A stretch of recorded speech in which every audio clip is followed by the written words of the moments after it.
बिस्मिल्लाहिर्रहमानिर्रहीम। अस्सलाम वालेकुम डियर स्टूडेंट्स, मैं हूं doctor Bushra Jabeen.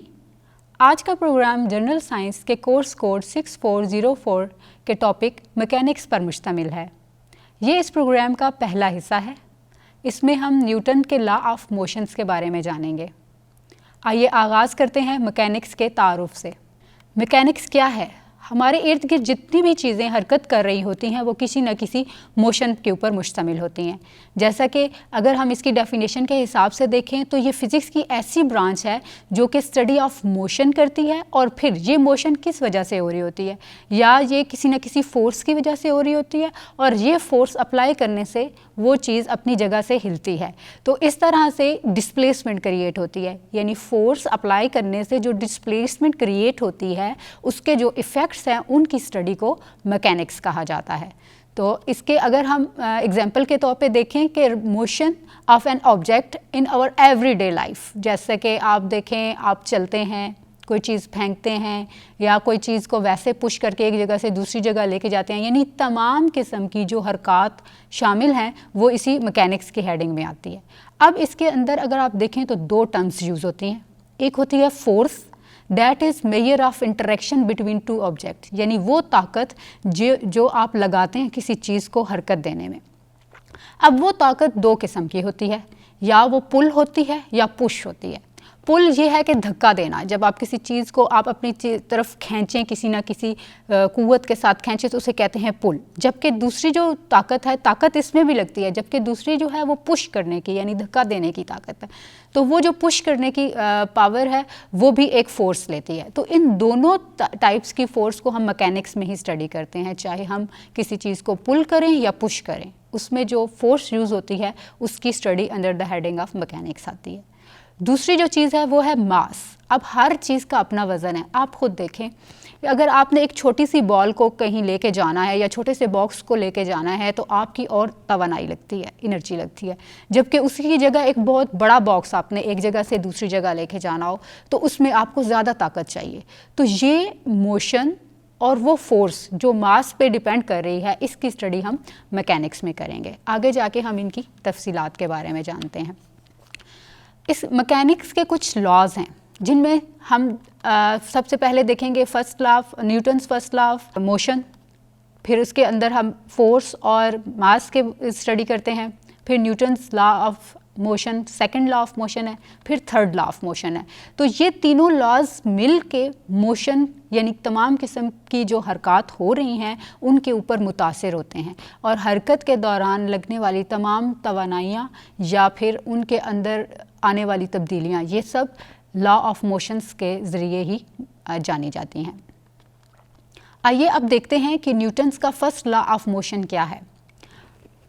According to this law any object will stay at rest, या फिर कांस्टेंट स्पीड के साथ मूव करता रहेगा, ठीक है, जब तक कि इसके ऊपर कोई एक्सटर्नल फोर्स ना लगाई जाए। जैसा कि आप इस तस्वीर के अंदर देख सकते हैं कि जब तक ये कार आराम से मूव कर रही है तब तक ये शख्स अपनी जगह पे मौजूद है, लेकिन जैसे ही ये तार टकराती है तो क्या हुआ है, इसकी मोशन की जो ताकत है वो टूट गई है, ये कांस्टेंट स्पीड नहीं रही। तो जैसे ही इस फोर्स से टकराता है तो ये गिर जाता है। तो this is law of motion कि जब तक कोई चीज़ एक कांस्टेंट स्पीड के साथ मूव कर रही है या फिर वो रेस्ट पे है, यानी वो मूव ही नहीं करी, कोई हरकत नहीं कर रही, तो उस वक्त उसके अंदर जो एनर्जी है वो कांस्टेंट रहती है, या उसके ऊपर कोई फोर्स जो है वो भी कांस्टेंट रहती है। इसलिए हम इसको कहते हैं कि उसका एक्सेलरेशन यानी मूव करने की जो ताकत है वो ज़ीरो होती है एट कांस्टेंट स्पीड, यानी एक ही ख़ास रफ्तार से अगर आपकी कार मूव कर रही है, जैसा कि आप कभी मोटरवे पे जा रहे हो तो 120 की स्पीड पे आप जा रहे हो तो थोड़ी देर के लिए आपको ऐसा लगता है कि शायद आप मूव ही नहीं कर रहे, तो वो क्या है कि कांस्टेंट स्पीड है। तो according to first law Newton's first law of motion, जब भी कोई चीज़ एक कांस्टेंट की स्पीड के साथ मूव करती है उसके ऊपर कोई फोर्स एक्ट नहीं करती और उसका एक्सेलरेशन ज़ीरो होता है। फोर्स भी उसकी ज़ीरो होती है, then delta F is equal to zero. यहाँ पे जो आपको टर्म सिग्मा की नज़र आ रही है, ये सिग्मा मतलब total force, all kind of forces, उनका sum will be equal to zero, and इस एक्सेलरेशन यानी जो मूव करने की ताकत है वो भी इक्वल टू ज़ीरो होगी। According to first law total force और एक्सेलरेशन दोनों ही ज़ीरो रहते हैं। अब हम देखते हैं कि ये जो टोटल फोर्स है ये किस तरह से इफ़ेक्ट करती है हमारी डेली लाइफ के अंदर। सब तो इसलिए दो टर्म्स यूज़ होती हैं, एक होती है बैलेंस्ड फोर्स, एक होती है अनबैलेंस्ड फोर्स। ऐसी फोर्सेस जो कि कांस्टेंट मोशन को चेंज नहीं करती और एक कांस्टेंट स्पीड के साथ वो चीज़ मूव करती रहती है, उसको हम कहते हैं कि ये एट अ बैलेंस स्टेट है। जैसा कि आप इस तस्वीर के अंदर देखें तो ये आप भी किसी जगह अगर खड़े हों तो बिल्कुल इसी स्टेट में होते हैं। इस वक्त आपके ऊपर दो फोर्सेस एक्ट कर रही होती हैं। एक फोर्स होती है gravity pull, that pushes you downward, ठीक है। फोर्स ऑफ ग्रेविटी आपके पाँव की वजह से अगर आप स्टैंडिंग है तो वो नीचे की तरफ खींच रही होती है। जबकि दूसरी है आपकी अपनी ताकत, जिसकी वजह से आप एक स्टैंडिंग पोजीशन में खड़े हैं, तो दैट पुशेस यू अपवर्ड। तो ये ओवरऑल अगर this pushes upward force and this downward forces, upward forces and downward forces अगर इक्वल हैं तो there is a balance in a body, ठीक है। तो ऐसी फोर्सेस को हम कहते हैं कि दीज आर बैलेंस्ड फोर्सेस, ठीक है। अनबैलेंस्ड फोर्सेस वो होंगी जो इसके ऑपोजिट होंगी। जब आपकी बॉडी में चाहे वो ग्रेविटी चेंज की वजह से आपका बैलेंस लॉस होता है या फिर आपकी स्टैंडिंग की वजह से आपका बैलेंस लॉस होता है, इन दोनों केसेस में जो फोर्स कहलाएगी वो होगी अनबैलेंस्ड फोर्स। वो आपकी मूवमेंट में लड़खड़ाहट पैदा कर सकती है। अगर आप स्टैंडिंग हैं तो आप अनबैलेंस्ड हो जाएंगे। तो इस तरह फोर्सेस का बैलेंस और अनबैलेंस ये भी न्यूटन्स के फर्स्ट लॉ की ही मरहून मिन्नत है। और इसमें दोनों वेलोसिटी और acceleration, velocity v is equal to 0 and acceleration a will be equal to 0, and if object is at motion then this velocity will not be equal to 0 and acceleration will still equal to 0. It's mean कि balance state पे object will be at rest, velocity भी zero होगी और acceleration भी zero होगी। जबकि अगर object motion में है, जैसा कि आप वॉक कर रहे हैं या किसी और हरकत में कर सकते हैं, तो तब आपकी वेलोसिटी ज़ीरो नहीं होगी क्योंकि आप चल रहे हैं। एक्सेलरेशन तब भी ज़ीरो हो सकता है क्योंकि ओवरऑल आपका कुछ ना कुछ बैलेंस अटैच्ड होता है। इसके अलावा जो एक और इम्पॉर्टेंट फोर्स है वो है इनर्शिया। इनर्शिया बहुत इंपॉर्टेंट है जो एक्चुअली हमारी डेली लाइफ में हमें चलने में मदद देता है। दिस इज़ रेजिस्टेंस या फ्रिक्शन जो कि क्रिएट होती है बाय सरफेस आप जिस सरफेस के ऊपर मौजूद हैं उसके ऊपर, या फिर उस सरफेस के जब आप चल रहे हैं, चाहे वो स्मूथ है या जो जिस किस्म की भी रेजिस्टेंट क्रिएट हो रही है। सिर्फ आप आके चलने में ही नहीं बल्कि गाड़ियों के रोड के ऊपर चलने में। आप देखें, आप गाड़ी एक हमवार सतह पे गुजार रहे हो तो इतनी मुश्किल नहीं होती, जबकि एक खड्डों वाले रोड में उसकी हालत मुख्तलिफ हो जाती है। तो ये किस वजह से, उस इनर्शिया, उस रेजिस्टेंस की वजह से है जो कि सरफेस की वजह से उसके अंदर क्रिएट हो रही है और उसके हरकत को यानी गाड़ी या आपके अपनी मूवमेंट को कांस्टेंट स्पीड में नहीं आने दे रही। इसकी हम एक एग्जांपल देखते हैं कि जैसा कि कोई एक ऑब्जेक्ट है, जैसे कि आप इस वक्त स्क्रीन में ये देख सकते हैं, ये एक बस है जो लगातार मूव कर रही है। तो ये इसकी मोशन है। इसके ऊपर अगर आपने कोई भी सामान रखा है, ठीक है, तो वो भी उसी मोशन के साथ इसके ऊपर मूव करता जा रहा है। यानी कोई भी चीज़ चाहे वो व्हीकल के ऊपर मौजूद है, उसकी भी वही स्पीड होगी, वही एक्सेलरेशन, वही वेलोसिटी होगी जो कि इस व्हीकल की है, जैसा कि इस बस की है। तो ये दोनों एक कांस्टेंट स्पीड के साथ मूव कर रहेंगे, लेकिन ये भी एक रेजिस्टेंस ज़रूर फेस कर रहे हैं सड़क से, लेकिन इस रेजिस्टेंस को ओवरऑल ये सारी एनर्जी जो है वो बैलेंस कर रही है। इन अ सेम वे, जैसे ही आगे कोई स्टॉप आता है, आप देखें गाड़ी रुकती है, ब्रेक लगती है, तो इसके ऊपर जो सामान है वो गिर सकता है क्योंकि वो उसी स्पीड के साथ जा रहा था जो उसने स्पीड गेन की थी व्हीकल की वजह से, लेकिन व्हीकल में ब्रेक लगी है। इसी वजह से कि आप जब गाड़ी में बैठे होते हैं, गाड़ी में ब्रेक लगती है तो एकदम आगे को झुक जाते हैं, गिरने की कोशिश करते हैं। This is just because of that inertia, क्योंकि इनर्शिया चेंज हो जाता है due to change in gravity. अब ग्रेविटी की फोर्स जैसे ही हैवी होती है तो ये बॉक्स जो कि व्हीकल के ऊपर था नीचे की तरफ गिरना शुरू हो जाता है और वो अपनी जगह से डिसलोकेट हो जाता है। तो इसलिए किसी भी चीज़ की कांस्टेंट स्पीड या कांस्टेंट मोशन को मेंटेन करने के लिए ये ज़रूरी है कि उसका इनर्शिया कांस्टेंट हो, यानी उसकी जो रेजिस्टेंस है वो कांस्टेंट स्पीड के साथ बैलेंस हो रही हो।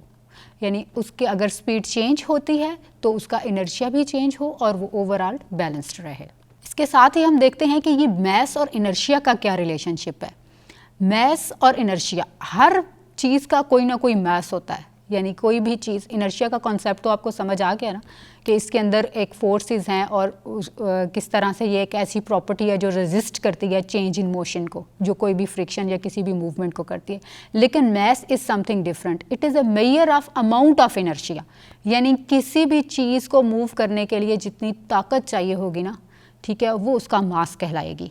अब मास को अगर हम देखें तो it is a measure of resistance, यानी कितनी रेजिस्टेंस वो फील करता है, ठीक है। अब हर एक वही अगेन एग्जांपल आ सकती है कि एक स्मूथ रोड के ऊपर गाड़ी को और रेजिस्टेंस फील करना पड़ती है, जबकि एक रफ़ रोड पर उसको और फेस करना पड़ता है। तो ये दोनों में गाड़ी के ऊपर लगने वाली ताकत मुख्तलिफ होती है। एक सीधे रास्ते में आप यहीं से देख लें कि एक सीधे रास्ते में पेट्रोल कम लगता है, जबकि अगर आपकी गाड़ी में बार बार ब्रेक्स लग रही हैं या खड्डे लग रहे हैं तो आपकी वो पेट्रोल ज़्यादा लगता है। वो क्या है? वो एनर्जी है, वो फोर्स है जो उसको उसके मास की वजह से उसके ऊपर इफ़ेक्ट कर रही है। तो ये दोनों प्रॉपर्टीज़ हमेशा साइड बाय साइड चलती हैं। और मास लेकिन हर एक चीज़ की इनहेरिटेड प्रॉपर्टी, हर चीज़ का एक स्पेसिफिक मास होता है और उस मास को यूजुअली हम किलोग्राम्स में मेजर करते हैं कि उसकी यह है।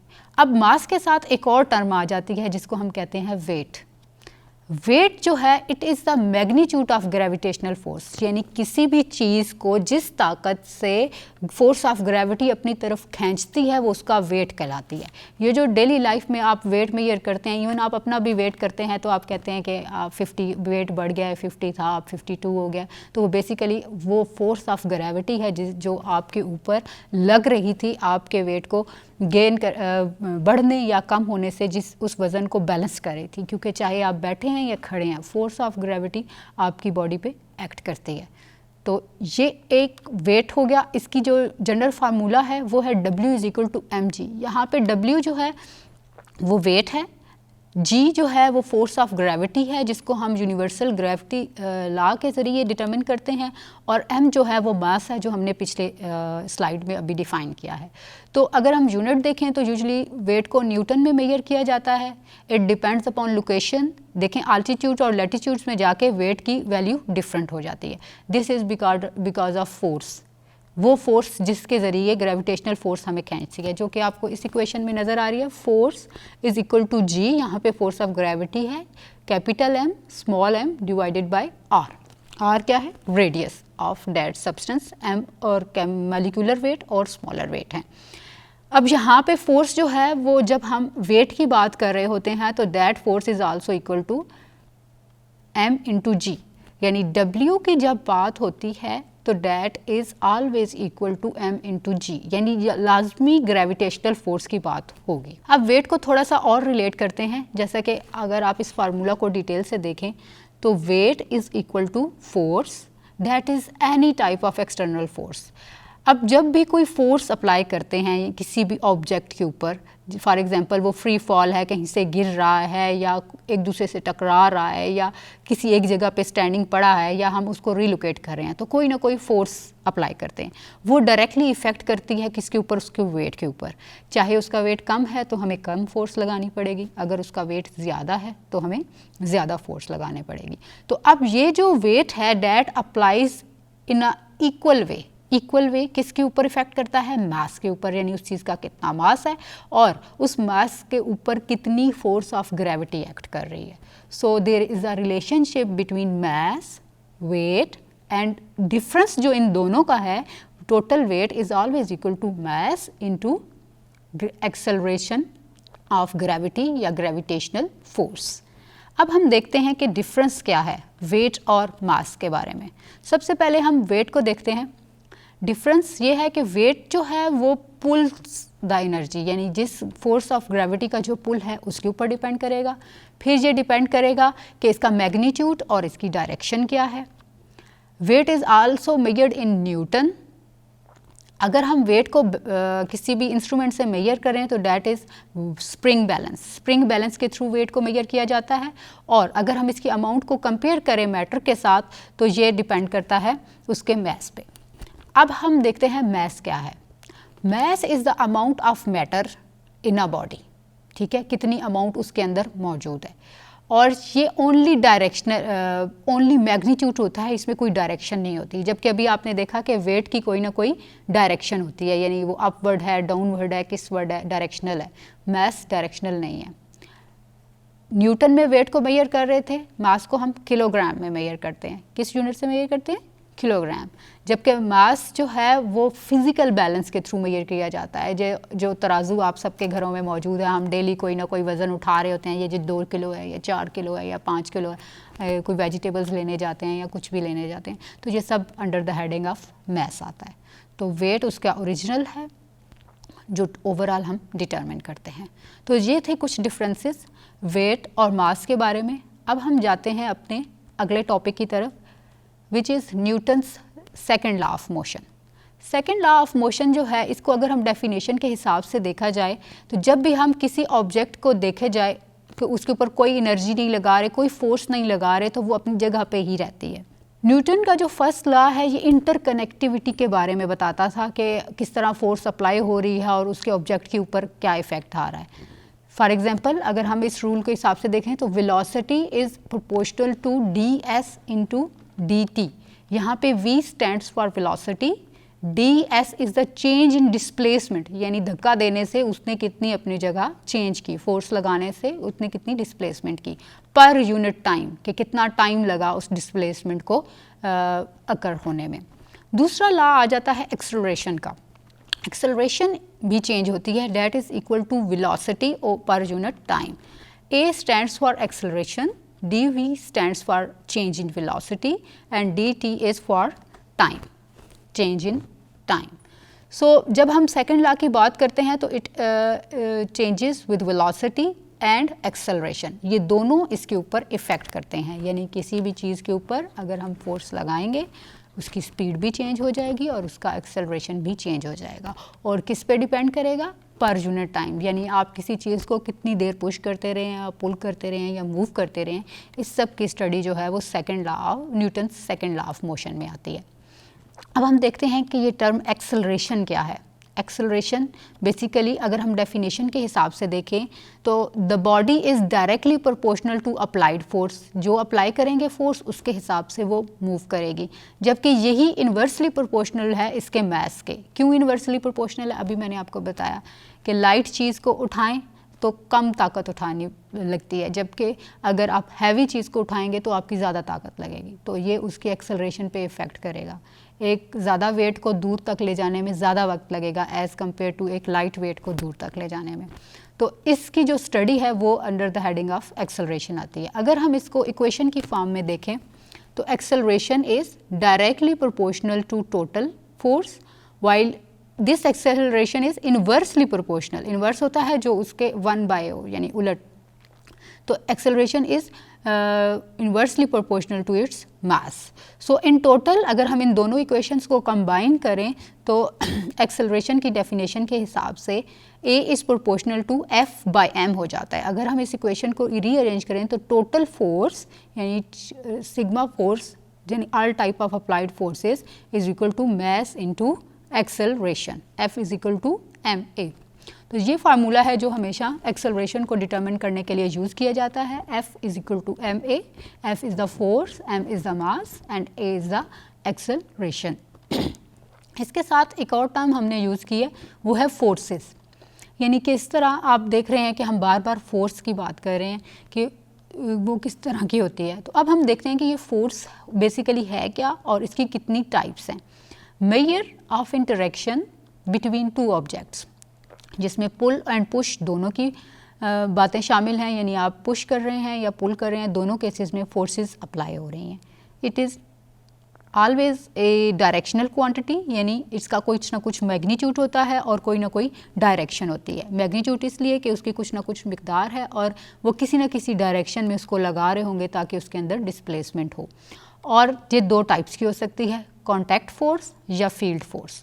तो कॉन्टैक्ट फोर्स की अगर हम डेफिनेशन के हिसाब से देखें तो it results from physical contact, physically direct contact करें। जबकि फील्ड फोर्स ये होती है जो इन्वायरमेंट से डेवलप हो, जो किसी एक्शन से हो। आप इस डायग्राम में अगर देखें तो कॉन्टैक्ट फोर्स ये है कि जैसे कि आप इस स्प्रिंग को किसी चीज़ को अपनी तरफ खींच रहे हों, कुछ सामान को ड्रैग कर रहे हैं, ये सब कांटेक्ट फोर्सेस हैं, यानी फोर्स जो है वो कांटेक्ट के थ्रू अप्लाई हो रही है, यानी हाथ और इस इंस्ट्रूमेंट के बीच में एक डायरेक्ट कांटेक्ट है। अब ये बॉल को किक कर रहे हैं तो पाँव जो है वो डायरेक्टली बॉल से टच होता है, जो फोर्स अप्लाई करती है और इसको डिस्प्लेसमेंट करती है। तो ये सारी टाइप्स में क्या है, कांटेक्ट फोर्सेस हैं, आप डायरेक्टली कांटेक्ट करके फोर्स अप्लाई करते हैं। जबकि दूसरी टाइप है फील्ड फोर्स, यानी कोई भी दो बॉल्स जा रही हैं तो वो एक दूसरे से टकरा जाएं, कांटेक्ट खुद डायरेक्टली करें, उनके दरमियान कोई और मटेरियल या फोर्स अप्लाई ना हो रही हो। फॉर एग्जांपल पॉजिटिव और नेगेटिव चार्ज हैं, एक दूसरे को अट्रैक्ट करते हैं, तो पॉजिटिव और नेगेटिव की जो नेचुरल फोर्स ऑफ अट्रैक्शन है विदाउट एनी अदर फोर्स, ये फोर्स कहलाएगी फील्ड फोर्स। इसी तरह आपने कभी देखा होगा कि आयरन को हमेशा मैग्नेट अट्रैक्ट करता है, तो ये जो आयरन और मैग्नेट को अट्रैक्ट करने की जो फोर्स है ये भी एक फील्ड फोर्स है, इन्वायरमेंट की फोर्स है, डायरेक्टली इन कॉन्टैक्ट से अप्लाई नहीं हो सकती। तो ये थी दो टाइप्स की फोर्सेस जो है कॉन्टैक्ट फोर्सेस और फील्ड फोर्सेस। इसके अलावा भी बहुत सी फोर्सेस की टाइप हैं जिनको हम देखेंगे। बेसिकली अगर हम फोर्स को देखें तो ये मैग्नीट्यूड और डायरेक्शन दोनों पे डिपेंड करती है। अगर ये एक वेक्टर क्वांटिटी है और ये बैलेंस्ड भी होती है और अनबैलेंस्ड भी हो सकती है। बैलेंस्ड के केस में ऑब्जेक्ट यूजुअली उसकी एक्सेलरेशन ज़ीरो होती है, जबकि अगर नेट फोर्स ज़ीरो नहीं है, कोई एक्सटर्नल फोर्स अप्लाई हो रही है, तो उस टाइम जो फोर्सेस हैं उनका एक्सेलरेशन ज़ीरो नहीं होगा। So in general we can say total force, net force is always equal to sum of all type of forces applied on it. अब वो फोर्सेस जो हैं वो रेजिस्टेंस, फॉर एग्जांपल यहाँ इक्वेशन में F1, F2, F3 है, तो यहाँ पे आप फोर्स आपकी पुल एंड पुश से भी आ सकती है, ग्रेविटेशनल फोर्स भी है, इसके अलावा जो खुद सरफेस की फोर्स भी है, रेजिस्टेंस की भी है, एक्सेलरेशन की भी है। तो ओवरऑल जब हम किसी भी मॉलिक्यूल की फोर्स की बात करते हैं, टोटल फोर्स की बात करते हैं, तो that is always sum of all type of vector quantities या वेक्टर फोर्सेज, यानी डायरेक्शनल फोर्सेज जो उसके ऊपर अप्लाई हो रही होती हैं। So total force is sum of all kinds of forces applied on that system which is under observation. अब force of friction क्या है? Resistance to flow. जब हम किसी भी चीज़ को मूव करते हैं तो वो सरफेस की वजह से जो रेजिस्टेंस को फील करती है वो फोर्स ऑफ फ्रिक्शन है। हमारा सड़क पे या फर्श पे चलना भी एक फोर्स ऑफ फ्रिक्शन की वजह से ही है। फॉर एग्जांपल अगर हम देखें कि magnitude of force of static friction, यानी ऐसी फ्रिक्शन जो रुकी हुई है, जो चेंज नहीं हो रही, कांस्टेंट है, तो इसके सरफेस के ऊपर दो डिफरेंट इफेक्ट आएंगे। डैट इज़ Fs, यहाँ पे Fs से मुराद जो है वो है static force, and that will always be lower than new S and N। यहाँ पे न्यू जो है वो है कोएफिशिएंट ऑफ स्टैटिक फोर्स और n is the magnitude of normal force, यानी जो आपकी नॉर्मल फोर्स थी जब उसको कुछ फ्रिक्शन फेस करनी पड़ी तो उसके मैग्नीट्यूड में तब्दीली आएगी। अब अगर देखें तो कितनी आएगी, तो force of friction at static state is always lower than its coefficient at static friction and normal force. On the other hand अगर हम काइनेटिक फ्रिक्शन को देखें, दैट इज़ काइनेटिक मतलब जब वो मूव कर रहा है। स्टैटिक फोर्स तब होगी जब वो रुका हुआ है, कोई चीज़ एक जगह पे रुकी हुई है, स्टैटिक है, जबकि काइनेटिक जब वो मूव कर रही है। तो Fk is lower than new k and n। Again यहाँ पे न्यू k क्या है, कोएफिशिएंट ऑफ काइनेटिक फ्रिक्शन, और n वही नॉर्मल फोर्स। तो चाहे वो स्टैटिक फ्रिक्शन हो या वो फिर काइनेटिक फ्रिक्शन हो, दोनों के केसेस में they are always lower than normal force, और नॉर्मल फोर्स के अंदर जब ऐड करते हैं हम उनका कोएफिशिएंट तो उसकी वैल्यू चेंज हो जाती है। अब हम देखते हैं एक नई टर्म जो कि यूजुअली गैसेस के केस में फोर्स अप्लाई करती है, वो है pressure. Pressure is also an applied force. अगर आप देखें तो आप सरफेस के ऊपर कहीं भी या किसी जगह पे भी खड़े होते हैं तो आपके ऊपर इन्वायरमेंट का प्रेशर होता है। आप कहीं किसी ऊंची जगह पे अगर आप खड़े हैं या देखते हैं कि हवाओं का बहुत ज़्यादा दबाव है, तो वो दबाव क्या है, असल में प्रेशर है। और अगर हम देखें कि किसी स्मूथ एरिया में खड़े हैं जहाँ कोई हवा नहीं चल रही, तो इस तरह के प्रेशर को हम ये कहते हैं कि यहाँ पे लो प्रेशर है। बट स्टिल इन्वायरमेंट या इर्द गिर्द के माहौल से या गैसेस की वजह से आपके ऊपर जो इफ़ेक्ट्स आते हैं वो that are usually studied under the heading of pressure. Pressure is force per unit area. इसको डेफिनेशन के हिसाब से देखें, force per unit area, force pressure is equal to force, यहाँ पे F फोर्स है और A क्या है, area. P for pressure, F for force, normal force है, इसमें कोई भी स्टैटिक या काइनेटिक की बात नहीं है। और दूसरी जो चीज़ है वो एक्सेलरेशन है, that is area, area which is in contact with that pressure, यानी कितनी सरफेस के ऊपर कितना प्रेशर अप्लाई हो रहा है। तो बेसिकली प्रेशर की कुछ टाइप्स हैं जिनको अब हम वन बाय वन स्टडी करेंगे, absolute pressure, gauge pressure and atmospheric pressure. तो आइए अब वन बाय वन देखते हैं कि ये प्रेशर्स क्या हैं। तो सबसे पहले हम देखते हैं प्रेशर में एब्सोल्यूट प्रेशर क्या है। Absolute pressure is total amount of pressure that would occur at absolute vacuum, यानी ऐसी सिचुएशन जब टोटली वैक्यूम क्रिएट कर दिया गया हो और किसी एक चीज़ का स्पेसिफिक प्रेशर क्रिएट किया गया हो, उसके अंदर दूसरे कोई और इन्वायरमेंटल फैक्टर इन्वॉल्व ना हो, तो ऐसे प्रेशर को हम कहते हैं कि ये एब्सोल्यूट प्रेशर है। यूजुअली हम इसको PABS से डिनोट करते हैं, this ABS for absolute, that is equal to PG into PATM। यहाँ पे gauge pressure plus atmospheric pressure दोनों इन्वॉल्व होते हैं। अब हम देखते हैं कि ये गॉज प्रेशर क्या है। तो basically this is the pressure which is often use to measure the difference between a system pressure and environmental pressure, यानी सिस्टम और सराउंडिंग, जो चीज़ कंटेनर है जिसके अंदर प्रेशर को हम स्टडी करना चाह रहे हैं, उसके ऊपर जो इन्वायरमेंट के इफेक्ट आ रहे हैं, इन दोनों फैक्ट्स में जो डिफरेंस है उसको हम गॉज प्रेशर कहते हैं। इसकी इक्वेशन भी थोड़ी सी डिफरेंट है। अगर हम देखा जाए तो जो पहली इक्वेशन हमने की है ये उसी को रीअरेंज करके है। यहाँ पे PG की वैल्यू अगर हम इस साइड पे ले हैं तो that will be P atmospheric will be abstracted from P absolute. तो PG is equal to P absolute minus P atmospheric. यहाँ पे भी अगेन PG क्या है, gauge pressure, PS absolute pressure and P atmospheric, PATM is atmospheric pressure. अब हम देखते हैं अपनी तीसरी टर्म को which is atmospheric pressure. Atmospheric pressure हमारे माहौल का प्रेशर है जो हर वक्त हम फेस कर रहे होते हैं। हम किसी जगह भी खड़े हैं, हमारे इर्द गिर्द मौजूद तमाम गैसेस हमें इफ़ेक्ट करती हैं। और एटमॉस्फेरिक प्रेशर जो है ये force exerted by weight of air just above the surface पर यूनिट एरिया।